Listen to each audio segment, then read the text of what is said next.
Arisu est un riche solitaire dépressif dont la seule source de réconfort était une émission de radio animée par une fille nommée Apollo. Mais lorsqu'elle disparaît soudainement, il tente de la retrouver en mettant à l'épreuve, par leur voix, toutes les racailles de son lycée. Tout commence au lycée Furin, qui vient tout juste de devenir mixte. Le professeur principal essaie d'impressionner les nouveaux élèves turbulents en conseillant aux garçons d'être gentils avec les filles. Se moquant ouvertement de ce discours, Arisu se lève de son siège et dit à son professeur qu'il a parlé comme un parfait lèche-botte et qu'il devrait recommencer son intervention. Déconcerté par tant d'audace, l'enseignant lui demande au moins de se présenter. Saisissant l'occasion, Arisu annonce à ses nouveaux camarades qu'il est l'héritier du groupe Yamabuki. En d'autres termes, leur Elon Musk à eux, destiné à envoyer le Japon sur Mars. Il ajoute ensuite, avec une fausse modestie, qu'il est parfait à 99% et que, pour atteindre la perfection absolue, il lui manque une seule chose, que toutes les filles lui disent « Je t'aime ». Après cette présentation délirante, tous les garçons se liguent contre Arisu et lui reprochent d'avoir fait fuir toutes les filles avec son numéro de clown. Calmement, Arisu leur répond qu'en faire trop est précisément ce qui attire les filles. À cet instant, une fille énergique au caractère garçon manqué s'approche de lui et déclare qu'elle sait que le groupe Yamabuki est incroyablement riche et qu'elle aimerait donc devenir sa petite amie. En entendant cela, Arisu se lève et demande à la fille de lui dire quelque chose à l'oreille. Mais lorsqu'elle s'exécute, il la rejette froidement en affirmant qu'il est temps pour lui d'aller faire une énorme commission. Pendant qu'Arisu s'éclipse, les garçons, habitués à ses excentricités, expliquent aux filles qu'il agit ainsi parce qu'il recherche une jeune fille depuis sa 2e année. Comme il n'a jamais vu son visage, il tente de la retrouver uniquement grâce à sa voix. Pendant ce temps, Arisu passe de classe en classe, espérant trouver la fille de ses rêves. Après un nouvel échec, il se remémore son passé dépressif, où sa seule raison de rester en vie était une émission de radio animée par une fille appelée Apollo. Chaque nuit, il écoutait la voix d'Apollo et se mettait à imaginer une histoire d'amour plus parfaite encore que celle de Naruto et Sasuke.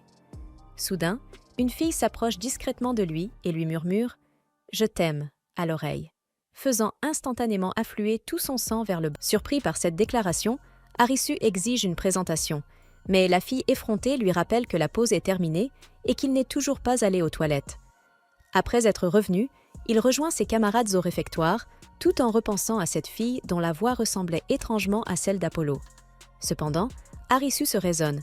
Il ne peut pas en être sûr, puisque la fille l'a abordé à un moment où il luttait désespérément pour ne pas perdre le contrôle de ses intestins. C'est alors qu'il entend la voix d'une fille résonner dans les haut-parleurs, ce qui électrise instantanément Arisu et le pousse à courir vers la salle de diffusion. En chemin, il pense à Apollo et se demande si elle n'est pas plus proche de lui qu'il ne l'imaginait.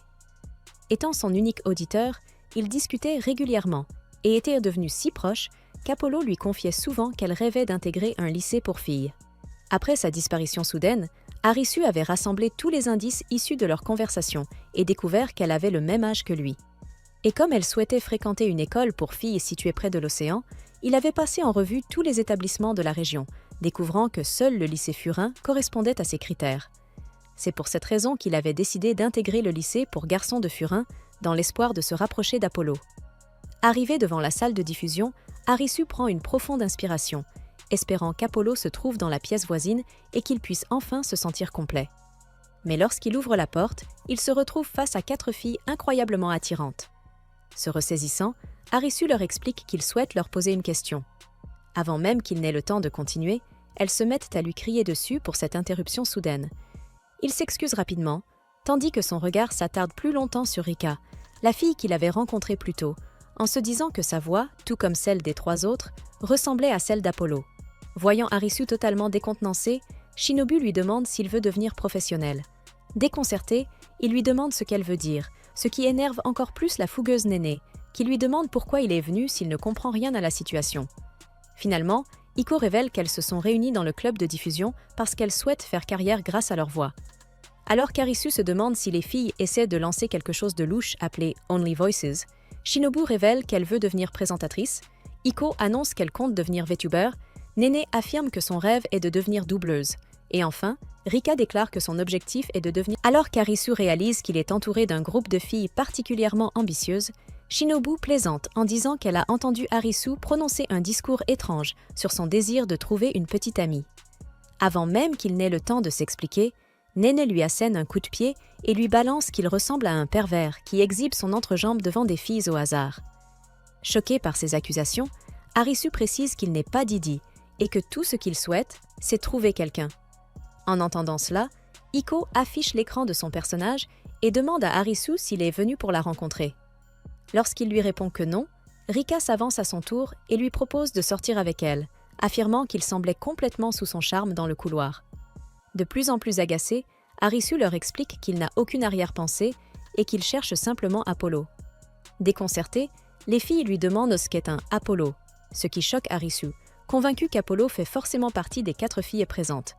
Il comprend alors qu'Apollo essaie peut-être de cacher son identité, ce qui lui fait regretter d'avoir posé la question aussi directement. Se disant qu'il aura largement le temps d'enquêter plus tard, Arisu se tourne pour partir, mais les filles lui ordonnent de ne plus jamais montrer son visage dans le club de diffusion, les étrangers n'y étant pas autorisés. Cette remarque réveille soudain un souvenir chez Arisu, une conversation avec Apollo, durant laquelle elle lui avait confié vouloir faire carrière grâce à sa voix. À cet instant, Arisu leur déclare que si elles acceptent de le laisser rester dans le club, il leur fournira du nouvel équipement afin d'améliorer considérablement la qualité sonore. Jugeant la proposition intéressante, les filles acceptent et, pour le remercier, lui disent toutes ensemble qu'elles l'aiment. Mais Arisu panique aussitôt comme un puceau pris de court et s'enfuit précipitamment, se rappelant qu'il avait lui aussi dit « Je t'aime » à Apollo dans un moment de profonde solitude. Cependant, puisqu'il ne se considère plus comme un simple simp, Arisu se promet de retrouver Apollo afin de s'assurer qu'elle ne pourra jamais le faire chanter lorsqu'il prendra la tête du groupe Yamabuki. Le lendemain, Arisu décide d'observer attentivement le groupe et de prendre des notes, mais en entrant dans la salle du club, il ne trouve que Shinobu. Celle-ci lui explique qu'elle aime arriver tôt pour s'entraîner à lire ses textes, car elle a tendance à se tromper facilement. Alors qu'il s'apprête à lui poser une question, Shinobu lui fait signe de se taire et se prépare pour la diffusion matinale. L'observant avec attention, Arisu consulte les informations qu'il a recueillies à son sujet. En résumé, Shinobu est une élève parfaite. Non seulement elle est vice-présidente du conseil des élèves, mais elle est aussi traitée comme une véritable reine. Rien qu'en entendant sa voix, Arisu commence à croire qu'elle est absolument parfaite. Mais soudain, Shinobu se met à bafouiller à l'antenne, ce qui agace Arisu au plus haut point. Sans réfléchir, il se met à la réprimander alors que le micro est encore ouvert. Plus tard, à l'extérieur, il surprend Nen entourée de filles qui lui demandent si elle a obtenu le nouveau tome de Lilikos. Nene répond avec enthousiasme que oui, puisqu'elle en est une fan inconditionnelle, ce qui pousse Arisu à se rappeler qu'Apollo adorait ce manga elle aussi. Observant Nene de loin, Arisu consulte les informations qu'il a recueillies sur elle et apprend qu'elle adore le cosplay et qu'elle est pratiquement amie avec tout le monde dans sa classe. Lorsqu'elle commence à faire le doublage de l'héroïne du manga, Arisu se sent complètement ensorcelée, jusqu'à ce qu'elle se mette à rater ses répliques en prononçant les mauvais mots. Gênée par la situation, Arisu se demande si Nain a un problème, mais elle remarque aussitôt son regard insistant et dit à ses amis qu'elle a eu peur parce qu'Arisu n'arrêtait pas de la fixer. Après avoir échappé de justesse à la foule en colère, Arisu réalise qu'il est incapable d'identifier la véritable Apollo, puisqu'il ne l'a toujours entendue qu'à travers un téléphone. Forcément, le téléphone déforme la voix réelle, ce qui explique pourquoi il a autant de mal à la reconnaître. Soudain, Iko surgit derrière lui, ce qui le fait trébucher et dévaler les escaliers. Encore sous le choc, il se remémore les données qu'il a sur elle.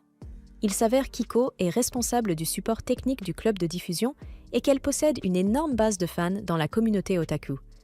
Lorsqu'il lui demande ce qu'elle fait ici, Iko lui répond que c'est l'heure de son stream quotidien. Elle installe alors son iPad et lance une diffusion de 5 secondes à peine, ce qui exaspère Arisu, qui lui reproche de ne pas être plus sérieuse avec ses fans. Mais Iko réplique que ses seins s'en fichent complètement, donc tout va bien selon elle. Sans chercher à débattre davantage, Arisu s'en va, réalisant que tous les membres du club manquent de sérieux, contrairement à Apollo, qui était déterminé à faire carrière grâce à sa voix. C'est justement pour cette détermination qu'il lui avait promis d'apprendre le soutien vocal afin de pouvoir l'aider un jour. Plus tard dans la journée, Shinobu passe en direct, et, comme d'habitude, sa prestation est médiocre, jusqu'à ce qu'Arisu s'empare soudainement du micro et annonce qu'il en a assez de la médiocrité du club de diffusion et qu'il compte pousser tout le monde à se dépasser. Avant même qu'il ne puisse continuer, les filles le jettent hors du club. À cet instant précis, une notification s'affiche sur son écran, lui coupant littéralement le souffle, pour la première fois depuis des années, Apollo lance un live et dit à Arisu qu'elle pensait réellement ce qu'elle avait dit lorsqu'elle lui avait dit. Plus Arisu écoute le stream, plus il devient évident pour lui qu'Apollo est bel et bien membre du club de diffusion. Il se demande pourquoi elle essaie de se cacher de lui, puis se met à nourrir une détermination absolue à découvrir sa véritable identité. Quelques jours plus tard, les filles se retrouvent à courir sur la plage à 6 heures du matin, tandis qu'Arisu leur crie de s'entraîner sérieusement si elles ne veulent pas finir comme des baleines terrestres, tout en hurlant des discours contradictoires sur la positivité corporelle. Alors que les filles peinent à suivre le rythme, Arisu leur montre comment faire, en courant à reculons. Néné explose de colère et lui demande comment il peut être aussi désinvolte. Mais, comme toujours, Arisu se vante sans aucune honte, déclarant qu'il est simplement un mâle alpha déterminé à faire d'elle des professionnels. Néné continue de se plaindre, jusqu'à ce que Shinobu intervienne pour tenter de la calmer, en disant qu'elles se sont beaucoup relâchées ces derniers temps et que l'entraînement d'Arisu pourrait leur être bénéfique.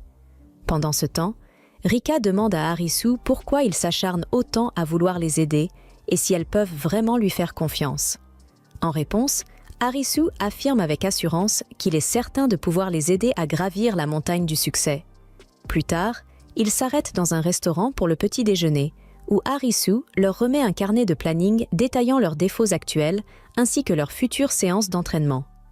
Il précise également qu'il a inclus des conseils personnalisés pour que chacune puisse s'améliorer individuellement. Shinobu est la première à exprimer son étonnement face au sérieux et à la minutie avec lesquels Arisu prend sa mission de les transformer en professionnels. De son côté, Néné se plaint de devoir faire l'effort d'apprendre un japonais parfait. Iko, quant à elle, reconnaît qu'elle doit progresser suffisamment pour être acceptée par une agence de VTubers, tandis que Rika se voit confier la tâche de chanter devant 50 personnes. Cette dernière s'agace aussitôt et demande à Arisu s'il a déjà joué d'un instrument devant un public.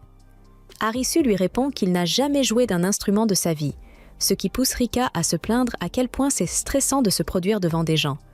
Cependant, Arisu lui rétorque froidement que si elle veut devenir chanteuse, elle devra apprendre à surmonter son anxiété. Il ajoute même qu'il n'a jamais été nerveux de toute sa vie, ce que Rika qualifie immédiatement de pur mensonge. Elle lui dit alors qu'il n'a aucun droit de lui dire quoi faire, puisqu'il ne fait que parler sans rien accomplir, puis s'éloigne en le laissant totalement perplexe. Néné profite de l'occasion pour dire à Arisu qu'elle comprend la réaction de Rika, puisque celle-ci est suffisamment talentueuse pour écrire ses propres chansons, mais se fait commander par un type sans aucune expérience, ni en composition musicale, ni en chant. En entendant cela, Arisu pique une véritable crise intérieure, se demandant comment les filles peuvent avoir l'audace de douter de ses compétences. Plus tard, à l'école, Arisu consulte les données qu'il a rassemblées sur les filles et découvre que Rika donne en réalité de petits concerts dans la cour de l'établissement. Sans perdre une seconde, il s'y rend et trouve Rika une guitare à la main.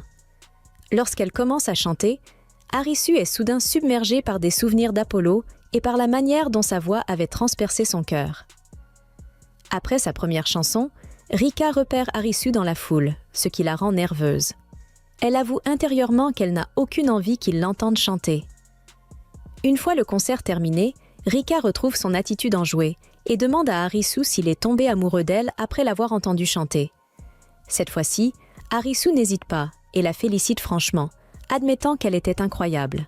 Cependant, cela ne fait que contrarier davantage Rika, qui lui répond qu'elle ne fera toujours pas ce qu'il attend d'elle. Quelques semaines plus tard, Rika repense à Arisu, réalisant qu'elle ne l'a pas revu depuis leur dernière dispute.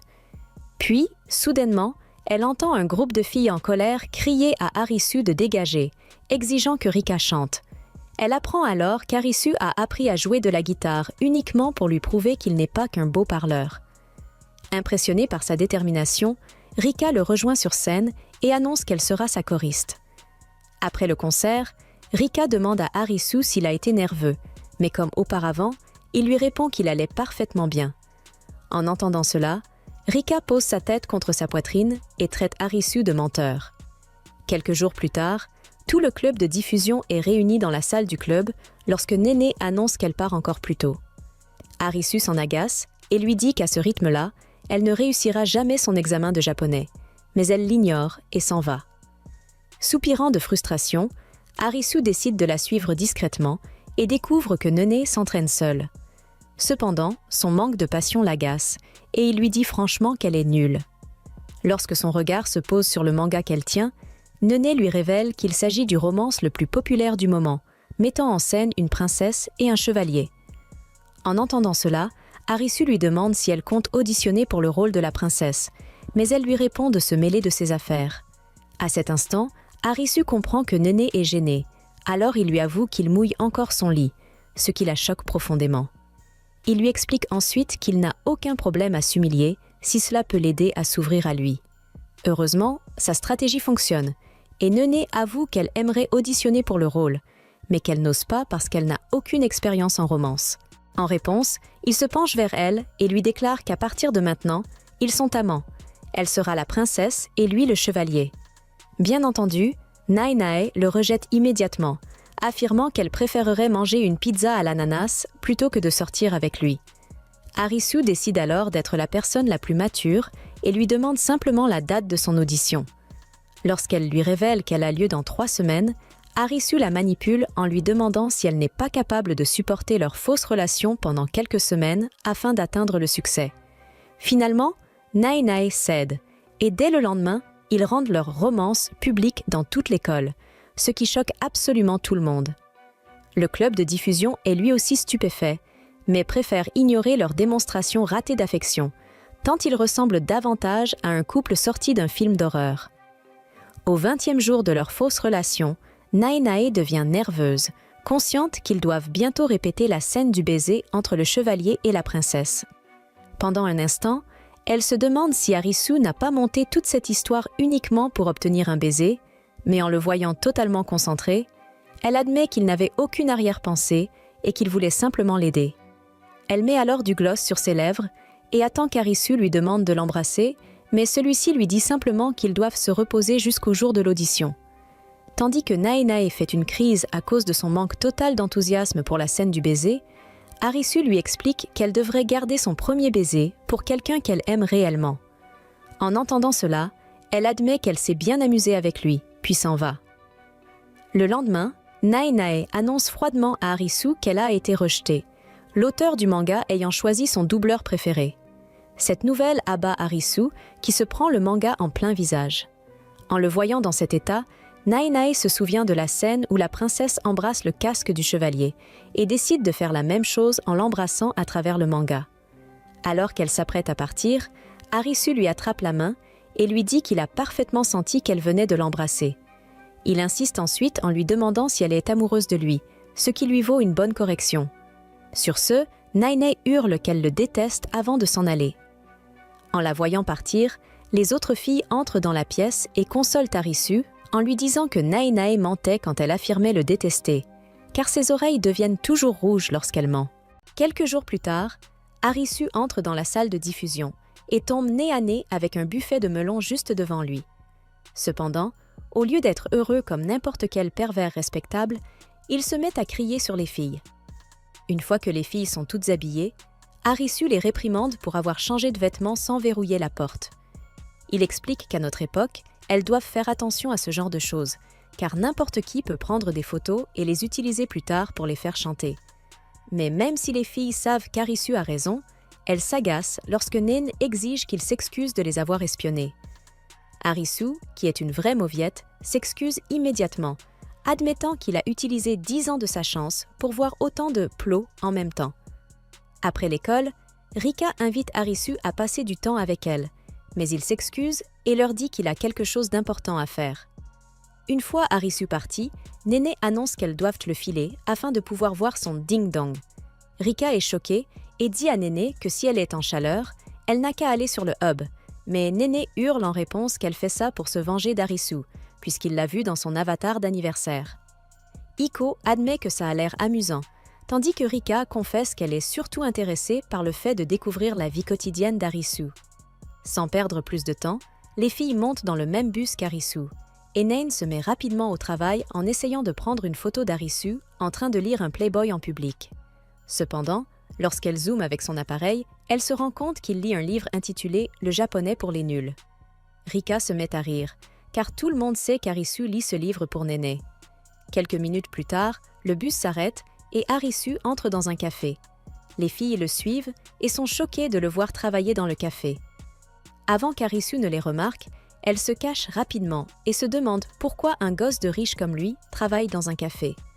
Alors qu'elles commencent à penser qu'Harisu est un arnaqueur, son patron arrive et s'excuse de lui avoir fait prendre davantage de services. Cependant, Harisu le rassure en lui disant que ce n'est pas un problème, révélant qu'il a de toute façon besoin d'argent supplémentaire. Son patron, qui sait aussi qu'il est un bébé nippo, lui demande pourquoi il a besoin de travailler alors qu'il est déjà blindé. Harisu répond alors que son père est riche, mais que lui n'est qu'un étudiant ordinaire qui essaie de gagner son propre argent. Il ajoute également qu'il doit réunir 1 million de yens, ce qui rend son patron curieux, lequel lui demande alors ce qu'il compte faire avec une telle somme. Pendant ce temps, les filles se souviennent qu'Harisu leur avait dit avoir gagné 1 million sur le marché boursier et se demandent s'il ne racontait pas simplement n'importe quoi pour pouvoir entrer dans le club des Bad Girls. Cependant, Harisu explique à son patron que cet argent est destiné à son club, car il souhaite financer 4 filles talentueuses qui s'efforcent désespérément de changer leurs mauvaises habitudes afin de réaliser leurs rêves. À cet instant, il devient clair pour les filles qu'Harisu croit réellement en elles et qu'il est sérieux dans sa volonté de les aider, si bien qu'elles décident elles aussi de lui faire confiance. Elles se montrent alors à Harisu, qui est choqué de les voir, tandis que Nen s'empresse de prendre une photo de lui en tablier afin de le faire chanter plus tard. Le lendemain, Harisu s'inquiète à l'idée qu'Apollo possède encore plus de matériel compromettant sur lui et puisse facilement le faire renvoyer, puisque l'école interdit les emplois à temps partiel. C'est alors qu'Iko entre dans la pièce et verrouille la porte. Voyant cela, Harisu la prévient qu'il ne se soumettra pas si elle est venue pour le faire chanter. Cependant, Iko commence à déboutonner sa veste et lui dit que, puisqu'elle a eu droit de voir son côté embarrassant, il est juste qu'il découvre à son tour son secret honteux. Au début, Harisu pense qu'Iko s'apprête à lui montrer ses cerises embarrassamment petites, mais elle sort finalement sa tablette et lui explique qu'elle reçoit des commentaires négatifs sur son stream. Ses fans les plus fidèles estiment désormais que son contenu est bâclé et ennuyeux, malgré le fait qu'elle fasse de nombreuses activités pendant ses diffusions. En réponse, Harisu lui dit qu'il sait déjà pourquoi ses streams échouent, puisqu'il les regarde tout le temps. Sortant son téléphone, il lance alors plusieurs extraits de ses différents streams, révélant que son avatar est totalement dépourvu d'expression. Les spectateurs ne peuvent pas savoir si elle est heureuse ou triste, ce qui explique pourquoi ils s'ennuient tous. Harisu explique alors à Iko qu'elle peut facilement résoudre ce problème en modifiant les costumes ou les expressions faciales de son avatar afin qu'ils correspondent à ce qu'elle ressent réellement. Cependant, elle lui avoue qu'elle est nulle en informatique et qu'elle ne sait pas comment faire cela. Mais, comme toujours, Harisu sauve la situation en lui disant de lui laisser s'en charger. Après plusieurs jours de travail acharné, il lui présente Iko 2.0, capable de reproduire les expressions faciales d'Iko. Cependant, lors des essais, Harisu réalise que le véritable problème vient d'Iko elle-même, car elle est incapable d'exprimer ses émotions à travers sa voix. Lorsqu'il lui fait remarquer cela, Iko répond d'un air vide qu'elle est nulle pour s'exprimer, mais ce n'est pas une raison suffisante pour Harisu. Alors, il verrouille la porte et commence à la chatouiller, jusqu'à ce qu'ils tombent tous les deux par terre. Voyant qu'elle sourit sincèrement, Harisu dit à Iko que c'est exactement ce que ses fans veulent voir. Soudain, ils entendent Nene exiger des explications sur pourquoi il se trouve dans cette position, pour faire des bébés, puisqu'elle les avait observés avec un selfie stick. Lorsque Harisu ouvre la porte, Nene l'attache rapidement, déclarant qu'elle l'emmène à la prison d'Idi pour comportement pervers, tandis qu'Iko le remercie de l'avoir aidé. En voyant cela, les filles comprennent que tout ce qu'Harisu faisait était pour le bien d'Iko. Cependant, le lendemain, lorsqu'Iko commence à streamer, Harisu se rend compte immédiatement que ses efforts ont été vains, puisqu'elle est redevenue comme avant. À ce moment-là, il comprend qu'Iko a du mal à montrer ses émotions devant les autres. Pendant ce temps, Iko devient de plus en plus nerveuse en voyant ses spectateurs disparaître. Voyant cela, Harisu prend un panneau et lui demande si elle a besoin d'aide. Une fois qu'Iko répond oui, Harisu intervient en mettant son stream en pause, ce qui la panique, car elle lui dit que c'est contraire à l'éthique de mettre en pause un stream en cours. Cependant, Harisu s'en fiche et gronde Iko pour sa médiocrité, allant même jusqu'à lui suggérer d'abandonner complètement, ce qui la rend très émotive. Alors qu'elle commence à crier qu'elle aime streamer malgré ses lacunes, la porte s'ouvre et les filles se précipitent à l'intérieur, révélant que son stream n'avait pas été mis en pause et que tout le monde a entendu tout ce qu'elle venait de dire. Hiko devient soudain étourdie, pensant qu'elle doit être annulée maintenant, mais en regardant sa tablette, elle réalise que ses spectateurs ont augmenté de plusieurs milliers et que tout le monde laisse des commentaires positifs. Sur ce, Arisu explique à Hiko que la popularité d'une VTuber repose sur sa personnalité, puis l'encourage à terminer le stream sur une bonne note. Plus tard, Arisu se récompense en allant aux toilettes lorsqu'il reçoit un lien vers le stream privé d'Hiko. En cliquant dessus, Hiko le remercie pour son aide et lui adresse un grand sourire. Cependant, Arisu lui dit que son vrai sourire est meilleur que celui de l'avatar, ce qui la fait rougir. Alors qu'elle se couvre le visage de honte, Hiko réalise qu'à chaque fois qu'Arisu la regarde, elle ressent des papillons dans le ventre.